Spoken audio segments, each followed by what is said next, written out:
अस्सलामुअलैकुम दोस्तों, मेरा नाम है वकास हैदर और आप देख रहे हैं हैदर टीवी। दोस्तों, दुनिया का हर मुसलमान अपने नबी हज़रत मोहम्मद सल्लल्लाहु अलैहि वसल्लम से बहुत ज़्यादा प्यार करता है। वैसे तो हर उम्मती आका करीम पर जान कुर्बान करने के लिए हाजिर है, लेकिन आज की इस वीडियो में मैं आपको नबी करीम सल्लल्लाहु अलैहि वसल्लम के लिए अपनी जान कुर्बान करने वाले सबसे बहादुर लोगों के बारे में बताने जा रहा हूँ। तो शुरू करते हैं अपना काउंटडाउन। मुमताज़ कादरी। दोस्तों, 2011 में आसिया नामी एक क्रिश्चियन खातून ने नबी करीम सल्लल्लाहु अलैहि वसल्लम की शान में बहुत ही नाजेबा अल्फाज बके और माज़अल्लाह आपकी तौहीन की, लेकिन मुसलमानों ने फौरन इस मालूना औरत को गिरफ्तार करवा के इसे सख्त सजा देने की अपील की। अदालत ने आसिया को मौत की सजा सुना दी, लेकिन उस वक्त सूबा पंजाब का गवर्नर, जिसका नाम सलमान तासीर था, इसे ये बात हजम नहीं हुई। इसने यूरोप का साथ देते हुए आसिया की पूरी हिमायत की और कहा कि इसे इसकी गलती से बढ़कर सजा दी जा रही है। सिर्फ इतना ही नहीं, बल्कि इसने कुरान और सुन्नत की रोशनी में बने हुए 295 सी कानून को काला कानून करार दे दिया गया, जिसके मुताबिक गुस्ताखी रसूल की सजा मौत है। जिन दिनों ये सारा मामला चल रहा था, उस वक्त मुमताज कादरी इस गुस्ताख की सिक्योरिटी पर मामूर थे। मुमताज कादरी एलीट फोर्स के सिपाही थे और इन्हें सलमान तासीर का बॉडीगार्ड बनाया गया था। वैसे तो पूरी कौम ही इस बदबख्त पर शदीद गुस्सा थी, लेकिन मुमताज कादरी इस गुस्ताख को मारने का फैसला कर चुके थे। इन्होंने 4 जनवरी 2011 को इस्लामाबाद हसार मार्केट के बाहर सलमान तासीर को गोलियों से छलनी कर दिया। इस गुस्ताखी रसूल को मारने के बाद मुमताज कादरी ने फौरन अपनी गिरफ्तारी दे दी। अक्टूबर 2011 को जज परवेज शाह ने आपको 2 मरतबा सजाए मौत और 2 लाख रुपए जुर्माने की सजा सुनाई और कहा कि आपने जो किया वो इस्लाम की रूह से तो सही है, लेकिन मुल्की कानून के तहत आप इस सजा के हकदार हैं। इसके बाद मुमताज कादरी को फांसी देकर शहीद कर दिया गया था, लेकिन ये आशिक़े रसूल आज भी सबके दिलों में जिंदा हैं। आमर चीमा। 230 सितंबर 2005 में डेनमार्क के एक अखबार ने नबी करीम सल्लल्लाहु अलैहि वसल्लम की तौहीन आमेज कार्टून शाया किए और अल्लाह के रसूल की शान में गुस्ताखी की थी। इसके बाद मुसलमान काफी नाराज हुए, लेकिन कोई रद्द अमल नहीं हुआ। फिर जनवरी 2006 में यूरोप के 75 न्यूज़पेपर्स में इन कार्टून्स को दोबारा शाया किया गया और आका करीम की शान में फिर से गुस्ताखी की गई। इस गुस्ताखी में जर्मनी का एक अखबार डाई वेल्ड भी शामिल था। आमर चीमा, जिनका ताल्लुक पाकिस्तान के इलाके वजीराबाद से था, वो उस वक्त जर्मनी में टेक्सटाइल इंजीनियरिंग की स्टडी के लिए गए हुए थे। जब इन्हें इस गुस्ताखी का पता चला तो आमर चीमा 20 मार्च 2006 में उस न्यूज़पेपर के ऑफिस में दाखिल हुए और इस गुस्ताखी को सरंजाम देने वाले एडिटर हेनरी ब्रॉडर नामी बदबख्त को चाकू मारकर कत्ल कर दिया। इसे मारने के बाद आपको फौरन अरेस्ट कर लिया गया और जर्मनी की बर्लिन जेल में आपको लगातार 44 दिन तक जहनी और जिस्मानी टॉर्चर दिया गया। इवन इन काफरों ने प्लास से आपके नाखून खींच लिए और ड्रिल मशीन से आपके घुटनों में सुराख कर दिए, लेकिन इन सब के बावजूद आमर चीमा अल्लाह अकबर के नारे लगाते रहे और आखिरकार इन बदबख्तों ने आपकी शाह रग काट कर आपको शहीद कर दिया। जब आमर चीमा को पाकिस्तान लाया गया तो इनके जनाजे पर इतने ज्यादा लोग थे कि इन्हें गिन पाना भी ऑलमोस्ट इम्पॉसिबल था। एनीवे, जो भी हो, आमर चीमा इस दौर के सबसे बहादुर और निडर मुसलमानों में से एक हैं और लोग आज भी इनसे बहुत प्यार करते हैं।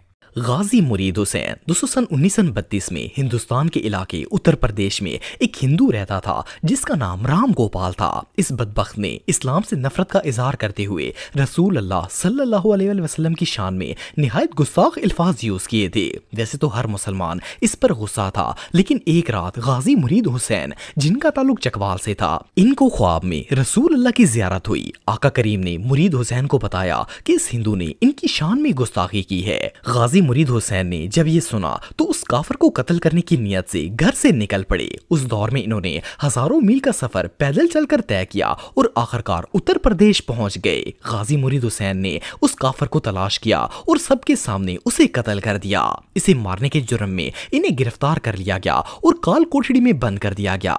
इन्हें जहां बंद किया गया था उसके साथ वाली कोठड़ी में एक हिंदू भी कैद था।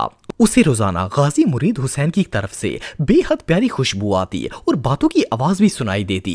एक दिन उस हिंदू ने गाजी साहब से पूछा कि आप किससे बातें करते हैं, तो इन्होंने कहा कि तुम कभी नहीं समझ सकते।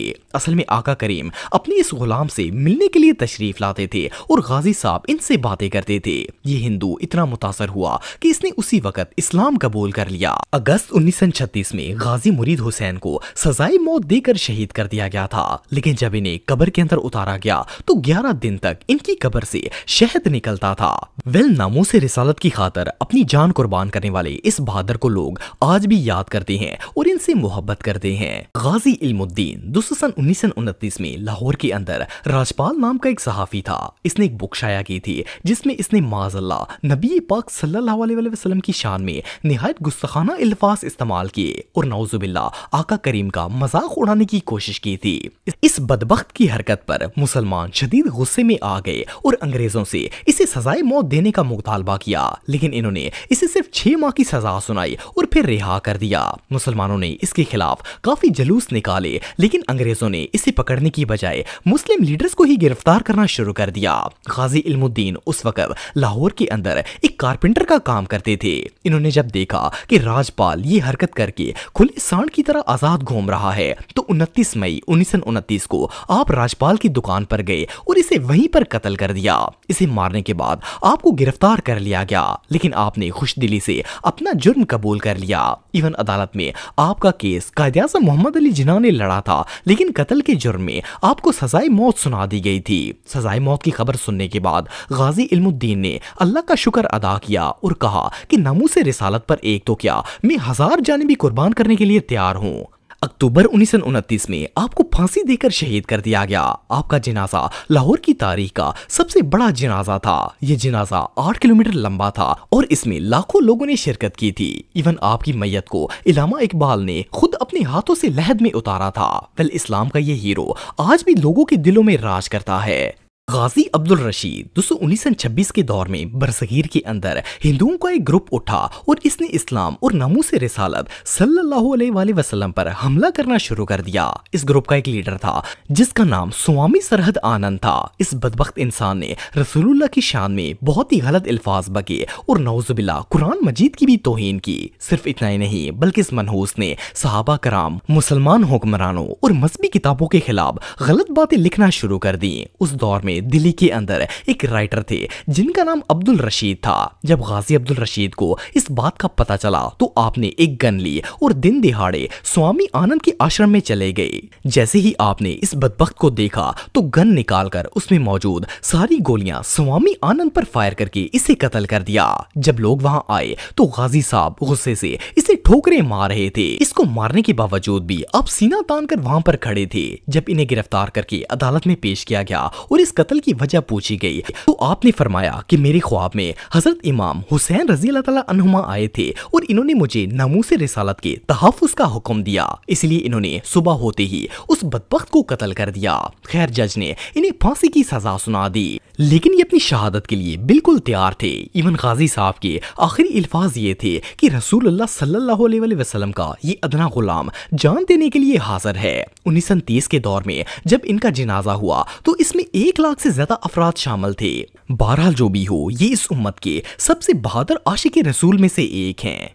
सुल्तान सलाहुद्दीन अय्यूबी दोस्तों सन 1180 के दौर में जब मिस्र, सीरिया और यमन के इलाकों पर सुल्तान सलाहुद्दीन अय्यूबी की हुकूमत थी तो उस दौर में करक के हुक्मरान रेनाल्ड ने हज पर जाने वाले एक काफिले को लूट लिया। मुसलमानों को लूटने के बाद इसने माज़अल्लाह रसूलुल्लाह सल्लल्लाहु अलैहि वसल्लम की शान में गुस्ताखी की और उनसे कहा कि अब बुलाओ अपने मोहम्मद को मदद करने के लिए। जब ये बात सुल्तान सलाहुद्दीन अय्यूबी को पता चली तो इन्होंने रेनाल्ड से जंग करने का फैसला कर लिया। सन 1187 में सलाहुद्दीन ने करक पर हमला किया और रेनाल्ड के 30,000 फौजियों को कत्ल करके इसे शिकस्त दे दी। जब रेनाल्ड को गिरफ्तार करके आपके पास लाया गया तो आपने इस बदबख्त से हज के काफिले के बारे में पूछा और कहा कि तुमने हमारे नबी को पुकारा था, लो अब इनका एक अदना गुलाम आ गया है। सुल्तान सलाहुद्दीन अय्यूबी ने पहले इस बदबख्त को इस्लाम कबूल करने की दावत दी, लेकिन जब इसने इस्लाम कबूल करने से इनकार कर दिया तो आपने तलवार निकाली और रेनाल्ड का सर कलम कर दिया। आपने इस गुस्ताख को ऐसा इबरत का निशान बनाया कि इसके बाद यूरोप के किसी हुक्मरान की हिम्मत ना हुई कि वो मुसलमानों के खिलाफ कुछ बक सके। सुल्तान सलाहुद्दीन अय्यूबी जैसा बहादुर, जंगजू और मिसाली आशिक रसूल शायद ही दुनिया में कोई और होगा।